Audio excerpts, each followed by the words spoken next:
USS Carl Vinson America second and powerful aircraft carrier.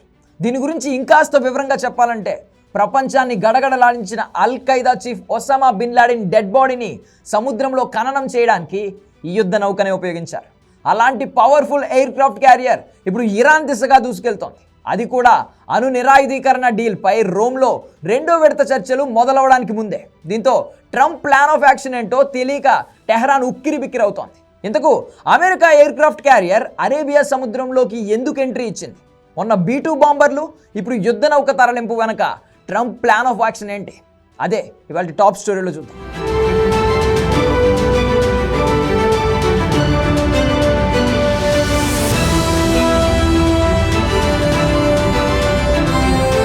ఈ నెల 12వ తేదీన Oman రాజధాని మస్కట్లో ఇరాన్ అమెరికా మధ్య అణు నిరాయుధీకరణ ఒప్పందంపై తొలి విడత చర్చలు జరిగాయి.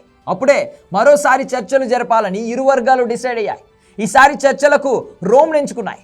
ఇటలీ రాజధానిలో ఏప్రిల్ 19న 2వ విడత చర్చలు జరుగుతాయి. మరోవైపు ఈ పరిణామాలపై సంప్రదింపులు సలహాల కోసం ఇరాన్ టీం ఒకటి ఇప్పటికే రష్యా వెళ్ళింది. ఇక ఇరు దేశాల తొలి సమావేశం తర్వాత ట్రంప్ స్పందిస్తూ రాడికలైజేషన్ అయిన దేశాల వద్ద అణుబాంబులు ఉండకుండా చేయడమే తమ ఉద్దేశం అన్నారు. ఇక ఇరాన్పై సైనిక చర్య ఆప్షన్ను ఆయన కొట్టిపారేయలేదు. మరోవైపు అమెరికాతో జరుగుతున్న అణు చర్చలపై Iran supreme leader Ayatollah Ali Khamenei తొలిసారి స్పందించారు. తొలి విడత చర్చలు సానుకూలంగానే సాగినట్లు వెల్లడించారు. మరీ అంత ఆశావాదంగాను మరీ అంత నిరాశావాదంగాను లేము అని అలీ ఖమేనీ పేర్కొన్నారు. సానుకూలం అనే పదం వాడుతూనే అమెరికాపై ఆయన అనుమానాలు వ్యక్తం చేశారు. అణు నిరాయుధీకరణ ఒప్పందంపై టెహరాన్తో సంతకం పెట్టించిన 1-2 విడతల చర్చలతో కొలిక్కొచ్చేది కాదు. ఒక యుద్ధాన్ని ఆపడానికి ఎన్ని చర్చలు అవసరమో న్యూక్లియర్ ఆయుధాలు తయారు చేయకుండా ఇరాన్ను నిలుపుదల చేయడానికి కూడా అన్నే చర్చలు అవసరమవుతాయి. ఈ నిజం అమెరికాకు తెలుసు. అందుకే ట్రంప్ వ్యూహం మార్చారు. చర్చల పేరుతో టైం వేస్ట్ చేయడం ట్రంప్కి ఇష్టం లేదు. అందుకే టెహరాన్పై ఒత్తిడి పెంచాలని డిసైడ్ అయ్యారు. అణు నిరాయుధీకరణకు అంగీకరిస్తే సరే, లేదంటే బాంబు దాడులు చేస్తానని హెచ్చరించడం అందులో భాగమే. శత్రువుల విషయంలో ట్రంప్ మాటలకే పరిమితమయ్యే రకం కాదు, చేతల్లోనూ చెప్పింది చేస్తారు. అందులో భాగంగానే ఇండో పసిఫిక్ రీజియన్లో America Britain joint military base Diego గార్సియాలో పవర్ఫుల్ B-2 ఫైటర్లని సైలెంట్గా మోహరించారు. ఆ తర్వాతే మస్కెట్లో చర్చలకు టెహరాన్ అంగీకారం తెలిపింది. ఇప్పుడు టెహరాన్పై మరింత ఒత్తిడి పెంచాలని ట్రంప్ డిసైడ్ అయ్యారు. ఈసారి చర్చలకు అంగీకరించేలా చేయడం కాదు, అణు నిరాయుధీకరణ డీల్పై టెహరాన్తో సంతకం చేయించడమే ట్రంప్ టార్గెట్.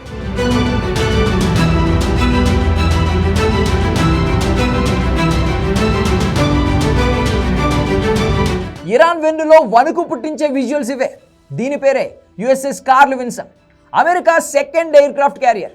ఈ యుద్ధ నౌక ప్రస్తుతం ఇరాన్ దిశగా దూసుకెళ్తోంది. దీంతోపాటు క్యారియర్ స్ట్రైక్ గ్రూప్లోని పటాలం మొత్తం అరేబియా సముద్రం దిశగా ప్రయాణిస్తున్నాయి. ఇప్పటికే ఈ ప్రాంతంలో ఉన్న aircraft carrier USS Harry S Truman కూడా ఇటీవలే యమన్ హౌతీలపై దాడులు ప్రారంభించింది.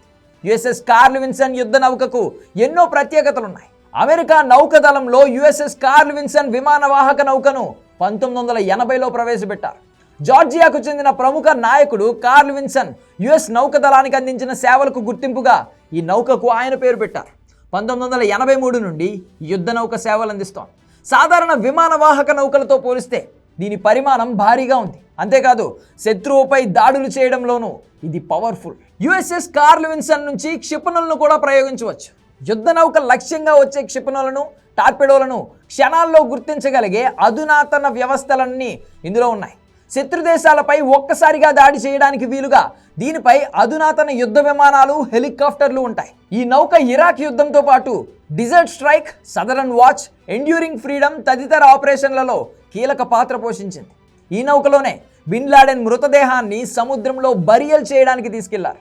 అలాంటి మాన్స్టర్ నౌకను అరేబియా సముద్రంలోకి పంపడం టెహరాన్ను తీవ్ర ఒత్తిడిలోకి నెట్టడమే. ఇదొక్కటే కాదు, యుఎస్ఎస్ కార్ల్ విన్సన్ గ్రూప్లో USS Princeton, USS straight, USS William P Lawrence కూడా ఉన్నాయి.